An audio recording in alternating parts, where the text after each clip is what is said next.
اس طرح ہے جیسے بلی کہتے ہیں ریتی چاٹ رہی تھی تو چاٹتے چاٹتے زبان چاٹ گئی اپنی، مگر اپنا ہی خون چاٹ رہی تھی. تو ایک شرابی جو طاقت حاصل کرتا ہے وہ اپنے بدن میں موجود طاقت جسم سے ہی حاصل کرتا ہے. دودھ ایک ایسی غذا ہے جو مکمل ہے.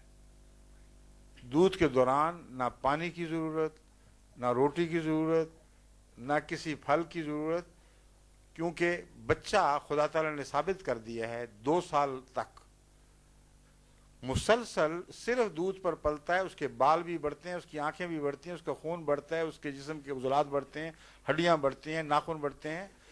کون سی چیز ہے جس کی کمی آئی ہو اس میں؟ جو بچہ ماں کے دودھ پر پلتا ہے اور دوسرا کچھ نہیں کھاتا، اس کی صحت میں کبھی کمزوری دیکھی ہے آپ نے؟ نہیں. تو یہ پیغام ہے. پیغام یہ ہے کہ محمد رسول اللہ کی شریعت کامل ہے، ایسی کامل شریعت ہے کہ اس کے بعد کسی اور شریعت کی طرف منہ کرنے کی ضرورت نہیں ہے.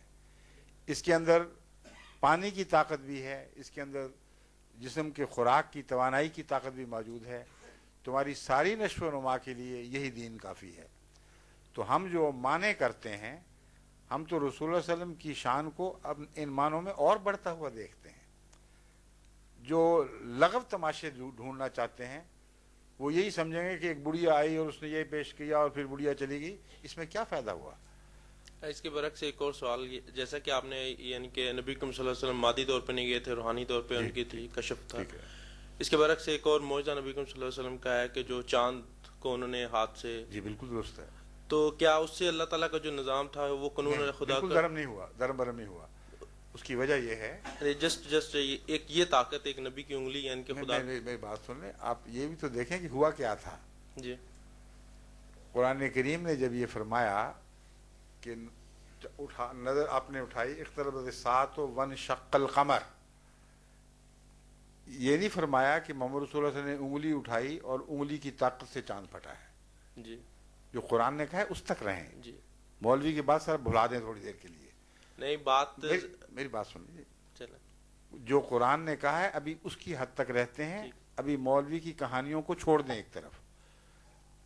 قرآن کریم فرماتا ہے اقتربت الساعۃ وانشق القمر، کہ قیامت قریب آ گئی اور چاند 2 ٹکڑے ہو گیا. جب یہ آیت نازل ہوئی ہے تو تب آپ نے چاند کی طرف انگلی اٹھائی ہے، نہ کہ انگلی اٹھانے کے بعد وہ چاند پھٹا ہے. ساری روایتیں یہی بات بیان کر رہی ہیں. آپ کو تو خیال بھی نہیں آ سکتا تھا کہ چاند پھٹا ہے. جب خدا کی طرف سے یہ الہام ہوا ہے، یہ علم پا کر آپ نے انگلی اٹھائی اور واقعتاً لوگوں نے چاند کو 2 ٹکڑے ہوتے دیکھا. سمجھیں؟ جی. اب سوال یہ ہے کہ کیا واقعتاً چاند 2 ٹکڑے جسمانی طور پر ہوا تھا یا ایک کشف تھا؟ یا تیسرا سوال یہ ہے کہ کیا واقعتاً دوسرے لوگوں کو بھی دکھائی دیا تھا اور کشف نہیں تھا بلکہ کوئی اور طریق تھا کہ چاند 2 ٹکڑے دکھائی دیا ہو مگر واقعتاً 2 ٹکڑے نہ ہوا ہو؟ یہ 3 امکانات ہیں. ٹھیک ہے. ان تینوں امکانات میں سے میرے نزدیک جو آخری بات میں نے کی ہے وہی واقعہ ہوا ہے. اس کی وجہ یہ ہے کہ تمام دنیا کے سائنسدان اس بات پر متفق ہیں کہ چاند 1400 سال پہلے تو کیا، جب سے زمین اور کائنات بنی ہے کبھی بھی بیچ میں سے پھٹ کر الگ نہیں ہوا. اور اگر ایسا ہوتا تو قیامت پہلے ہی آ چکی ہوتی.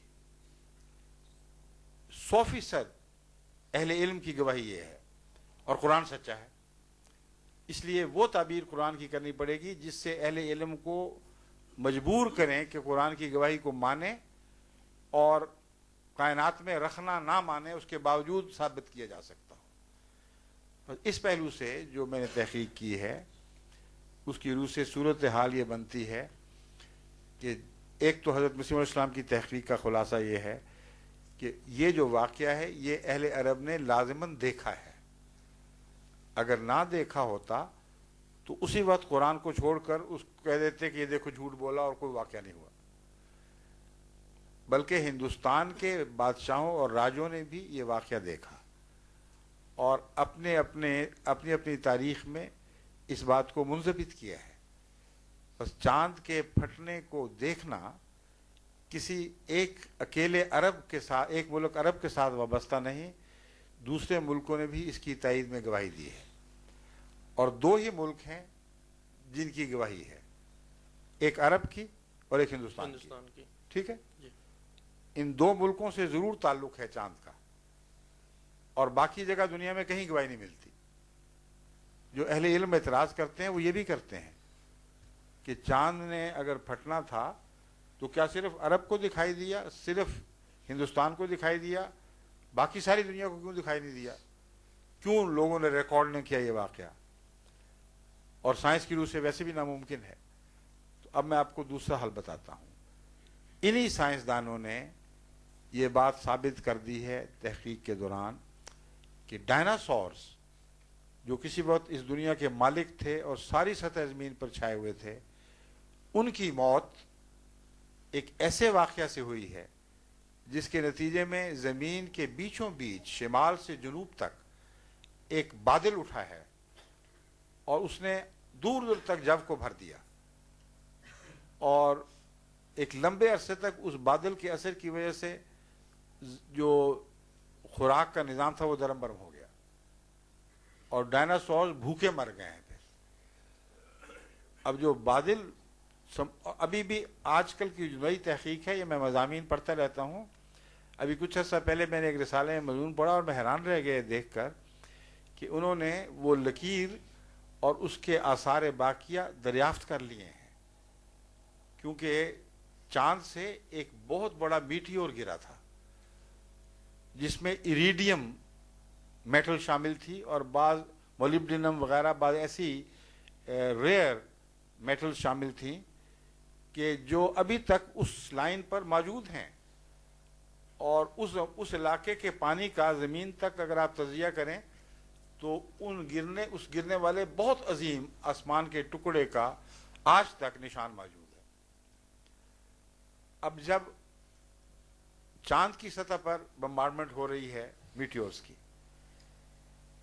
اگر ایک بڑا میٹیور وہاں گرے تو ہرگز بعید نہیں کہ خاک کا ایک ایسا طوفان اٹھے جو زمین سے دیکھنے والے کو یہ دکھائے کہ گویا چاند دو ٹکڑے ہو گئے. اور اس واقعہ کو جو میں نے زمین کا واقعہ بیان کیا، اس کو اگر چاند سے آپ دیکھیں گے تو دیکھنے والا یہی سمجھے گا کہ زمین دو ٹکڑے ہو گئی ہے، مگر زمین دو ٹکڑے ہو کر جلدی نہیں ملی. چاند سے جو گرد و غبار اٹھتی ہے وہ ایک دم اٹھتی ہے اور ایک دم ہی بیٹھ جاتی ہے، لمبا عرصہ نہیں لیتی. آپ کے لاجک کے مطابق کہ جو خدا اللہ تعالیٰ ہے وہ جو سائنس کے جو نظام ہے اس کے تابع ہے کہ ایسے برتر ہے؟ سائنس کا نظام اللہ کے تابع ہے. اللہ کے تابع. بالکل. تو اس لیے کیونکہ اللہ اپنے تابع نظام کو، جس کو اس نے خود بنایا ہو، اس کو جاہرانہ طور پر توڑا نہیں کرتا. تو یہی تو سائنس کہتی ہے کہ انسان جو ہے وہ آج سے کروڑ سال پہلے کسی ایسے کوئی تجربہ، جیسے لوئی پاسچر کا ایک سائنس کا ذکر آتا ہے کہ آج سے اتنے سال پہلے ہارمونز تو پھر اور بات کرتا تھا، مگر میری بات سن لیں. آپ ارتقاء کی بات کر رہے ہیں، لوئی پاسچر کا پڑھا اس لیے ذکر، ڈارون کی بات کر رہے ہیں شاید. ہاں وہی بات کر رہے ہیں. قرآن کریم خود ارتقاء کو ثابت کرتا ہے، تو جھٹلا کہاں رہا ہے قرآن کریم؟ تو میرا مطلب پھر حضرت آدم علیہ السلام کو اللہ تعالیٰ نے کیسے؟ آدم علیہ السلام 5000 سال پہلے یا 6000 سال پہلے نہیں پیدا ہوئے، اس سے پہلے انسان موجود تھے، اور قرآن کریم نے کہیں بھی نہیں لکھا کہ آدم پہلا انسان تھا. اللہ تعالیٰ نے تو آدم کو ہرگز نہ پہلا انسان لکھا، نہ انکار کیا کہ اس سے پہلے کوئی مخلوق موجود تھی، بلکہ آدم وہ پہلا نبی ہے جس کی اطاعت بنی نوع انسان پر فرض کی گئی تھی. اور اس پہلو سے اس سے پہلے انسان موجود تو تھے مگر لامذہب تھے. تو اگر آپ نے احمدیت کو سمجھنا ہے تو یہ نہ خیال کریں کہ نعوذ باللہ من ذالک ہم خدا کی قدرت کے مخالف ہیں.